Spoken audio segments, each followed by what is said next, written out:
इथे ताज्या ताज्या शेवग्याच्या शेंगा चिरून स्वच्छ पाण्याने धुवून घेतल्या आहेत. त्यानंतर त्यात पाणी, हळद, मीठ टाकून उकडायला ठेवले आहेत. तोपर्यंत वाटणाची तयारी करून घेऊयात. त्यासाठी मी इथे आलं, लसूण, मिरची, कोथिंबीर, हरभरा डाळ आणि 2 कांदे भाजून घेतले आहेत. त्याचं मस्त असं वाटण तयार करून घ्यायचं आणि इथे कढई गॅसवर ठेवून त्याच्यात तेल टाकून हे वाटण टाकून मस्त परतून घ्यायचं. त्यानंतर या वाटण्यात हळद, धने पावडर, हिंग, गरम मसाला टाकून मस्त परतून घ्यायचा तेल सुटूपर्यंत.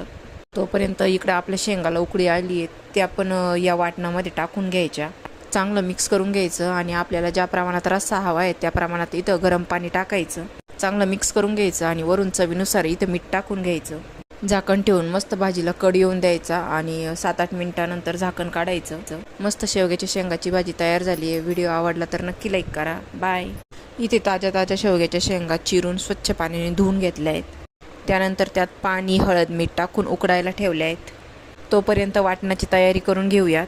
त्यासाठी मी इथे आलं, लसूण, मिरची, कोथिंबीर, हरभरा डाळ आणि 2 कांदे भाजून घेतले आहेत.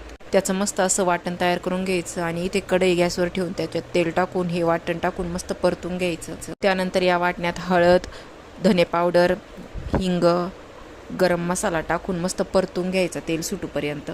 तोपर्यंत इकडं आपल्या शेंगाला उकळी आली आहे, त्या पण या वाटणामध्ये टाकून घ्यायच्या. चांगलं मिक्स करून घ्यायचं आणि आपल्याला ज्या प्रमाणात रस्सा हवा आहे त्या प्रमाणात इथं गरम पाणी टाकायचं. चांगलं मिक्स करून घ्यायचं आणि वरून चवीनुसार इथं मीठ टाकून घ्यायचं. झाकण ठेवून मस्त भाजीला कड येऊन द्यायचा आणि 7-8 मिनिटानंतर झाकण काढायचं. मस्त शेवग्याच्या शेंगाची भाजी तयार झाली आहे. व्हिडिओ आवडला तर नक्की लाईक करा. बाय. इथे ताज्या ताज्या शेवग्याच्या शेंगा चिरून स्वच्छ पाण्याने धुवून घेतल्या आहेत. त्यानंतर त्यात पाणी, हळद, मीठ टाकून उकडायला ठेवले आहेत. तोपर्यंत वाटणाची तयारी करून घेऊयात. त्यासाठी मी इथे आलं, लसूण, मिरची, कोथिंबीर, हरभरा डाळ आणि 2 कांदे भाजून घेतले आहेत. त्याचं मस्त असं वाटण तयार करून घ्यायचं आणि इथे कढई गॅसवर ठेवून त्याच्यात तेल टाकून हे वाटण टाकून मस्त परतून घ्यायचं. त्यानंतर या वाटण्यात हळद, धने पावडर, हिंग, गरम मसाला टाकून मस्त परतून घ्यायचा तेल सुटूपर्यंत.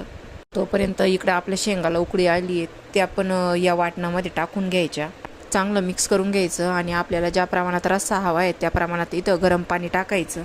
चांगलं मिक्स करून घ्यायचं आणि वरून चवीनुसार इथं मीठ टाकून घ्यायचं.